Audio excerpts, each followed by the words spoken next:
Welcome back everyone to No More Future. If you're new to this channel, please feel free to subscribe, like, comment. Other than that, thank you for clicking on this video. Let's get back to the game.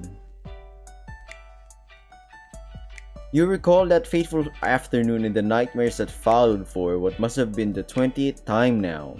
Did I read this? Can't remember, man. Let's move on.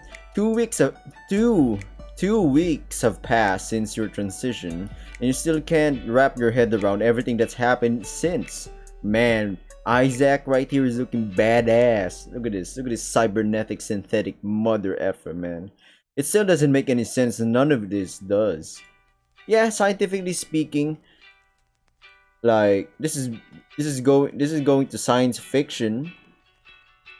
But then again, who knows in the future? But hey, yeah. That is interesting though, right? To think about it. If you can live forever, to put it in an immortal body, would you be fine with that? It's a good question. Your life certainly hasn't been the same since it ended, supposedly ended anyway. Somebody messaged me in Discord. Interesting.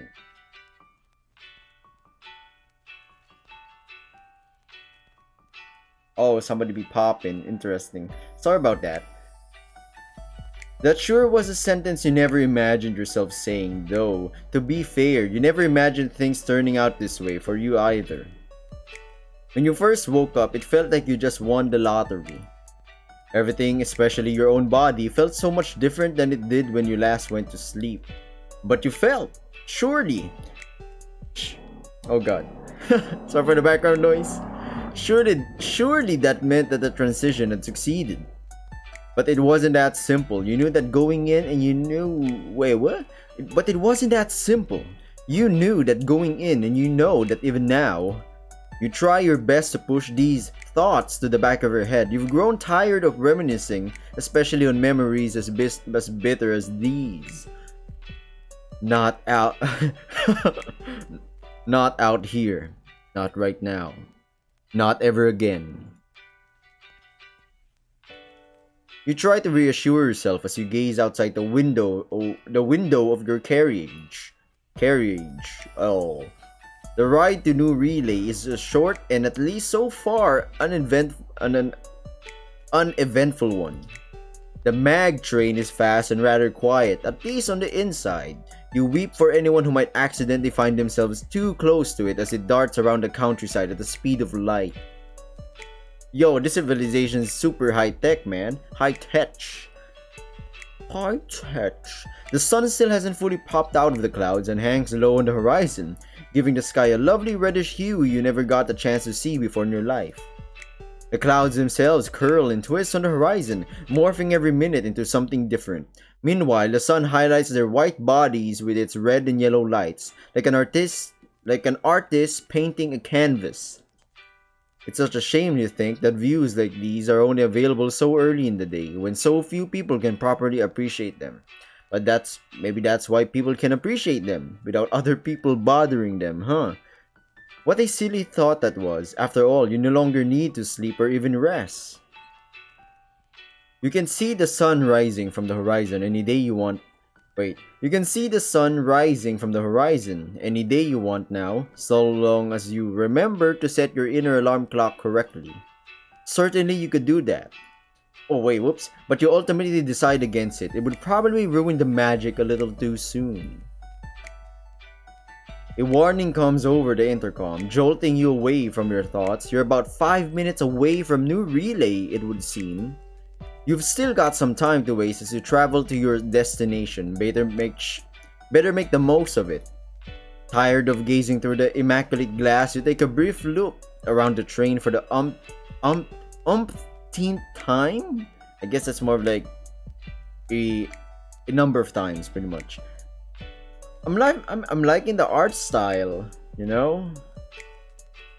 You know what? There are a lot of indie games out there that have really shown that when it comes to animation, style, man, the style sometimes carries the whole game. Or maybe the story and the style merge well together.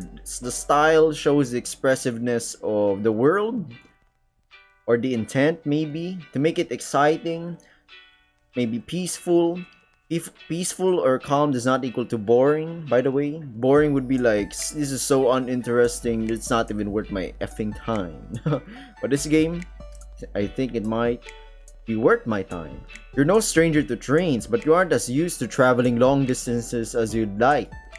You'd quickly grown accustomed to the ins and outs of the system all the way back in high school, and it turns out that planning a trip to New Relay isn't any more complex than going to school used to be back then. The ride isn't quite as exciting as all the posters plastered around the train station marketed to be, but for the most part you don't mind. The seats definitely look much more comfortable than they truly are though, even you can feel it, and you're made of steel and carbon. You're made of steel and carbon, and presumably other stuff you can't be bothered to remember. It doesn't bother you a great deal, though that's only because you remembered to deactivate the pain receptors in your lower body in time. You'll always be grateful to Mary for teaching you how to do it as soon as she could. It's one of those life hacks that you always wish you had as a human. That and infinite money. This does make you wonder though, if even you can feel how uncomfortable those seats are, how does a human deal with it? You rattle all over as you try to imagine how the average commuters behind must have evolved after decades of enduring such abuse. Yo, I'm feeling for this man right here. Yo, he's like thinking, wait, I'm not human. No, I'm not human with a Y. God, what am I even thinking? I guess the loneliness is really starting to get to me, huh? The more you try to distract yourself, the more you realize that there aren't any people around to be distracted by. There's not a single passenger in your wagon besides you. Some tried getting in back at the station, but they all left as soon as you arrived. You can't help but feel that the other carriages are a little more packed than usual, all because of you. I thought they wouldn't bother me, but they just feel so surreal.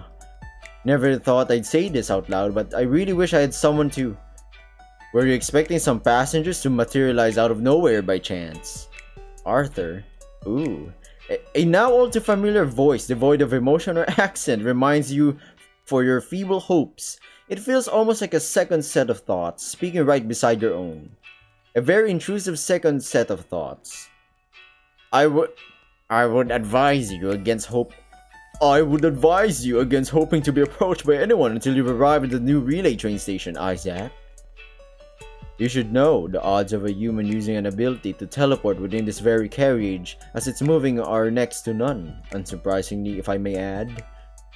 You sigh as you try and come up with a witty line to reply to the sarcastic voice in your head with, maybe it's the AI, huh? Well, they do say hope's the last to die. A fact Isaac learned the hard way. A fact Isaac learned the hard way.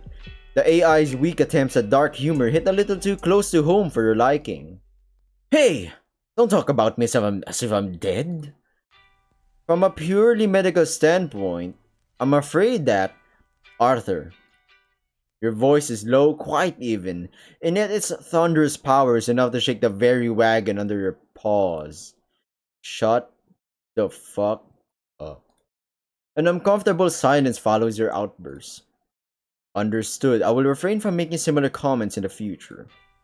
You better be, dude. After a few moments of near perfect silence, you sprawl your strained body on your seat to allow yourself some semblance of relaxation. What a bother that annoying B-grade Mary insisted on installing in your spine, or the closest synthetic equivalent, has proven itself time and time again to be more trouble than it's worth. Between his attempts at helping without ever being asked, his impolite and oftentimes downright offensive remarks, his jokes, you've truly had enough of your new cybernetic assistant. Mary tried to convince you to give it a couple more days, but you were adamant it had to go. Today. In the end, she obliged without much convincing needed on your end. You can say a lot of things about that lunatic, but at the very least, she's always eager to lend you a hand when you needed it. So now you're on a train to New Relay once again, 3 days after your official public release, your open beta, as some nerdy researchers at Pandora addressed it. You didn't think you'd be returning to the lab so soon after leaving, but what can you do? You can only hope your stay won't be as long as last time. You're phasing out once more, I take it. You appear to do that more and more often. Often, boy? You're more and more often lately. What are you gonna do? Gonna start judging me for that too? Yes. Yes, I will. You exhale, another gust of air defeated. Such a pointless act sighing has become. Breathing in and out are now mere actions you can do at a whim, not automatic processes that dictate your life and death. And yet loudly exhaling when stressed or disappointed is just one of those tics you've learned in life that'll haunt you for the rest of eternity, it seems. Not wanting the AI to have the last word in this conversation, you quickly resume from where you left off. Well, there's not a whole lot to do in this empty carriage, is there? I'd browse the web or play some games, but I'd have to go through you to do that. It's not my fault you still haven't learned how to do that on your own. Considering it is your job to teach me how to do it, it literally is! Anyway, I could still manage the Web Explorer app if you're bored. Don't you dare say it like that, trying to pretend like you wouldn't interrupt me midway through a video to tell me some random facts. Sorry about that. Tell me some random facts about llamas or something. Some very important facts on llamas, thank you. That forum I found them on was quite adamant about it. Or shut down the game I'm playing 5 minutes after starting because I'm damaging my eyes. I'm merely sharing expert medical advice in an effort to prolong your lifespan, Isaac. I don't even have eyes anymore. That doesn't mean you shouldn't take care of them. The sound that comes out of your mouth next is borderline inhuman. You're not going to make it another day with this mistake of signs around, of that you're sure. Wait. With this mistake of signs around, of that you're sure. Luckily, the sound that comes out of the train speakers next is far more amiable to the ears with its pre-recorded feminine timbre. Timbre? No, that's not timbre, that's timbre. With its feminine timbre. It reminds you that the famed metropolis is just around the corner. Thank goodness for that at least. Friendly reminder not to leave any luggage behind on the train. Arthur, we both know I literally brought nothing with me. Just trying to look out for you. Oh man, I think this guy is a piece of doo-doo, man. Annoying. You decided that you've wasted enough time arguing with this brainless AI and get ready to leave as soon as the doors open. You decide that you... Oh wait, yeah, sorry about that. I had to check something.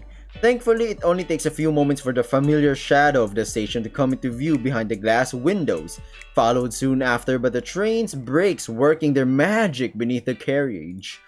You pray the rest of the day will go by a little faster than your morning did. When the doors open, it really feels like you've stepped into a different reality.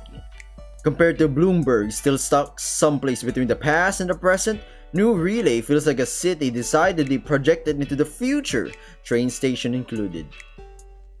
This must be a really far area if it's going at the speed of light, man.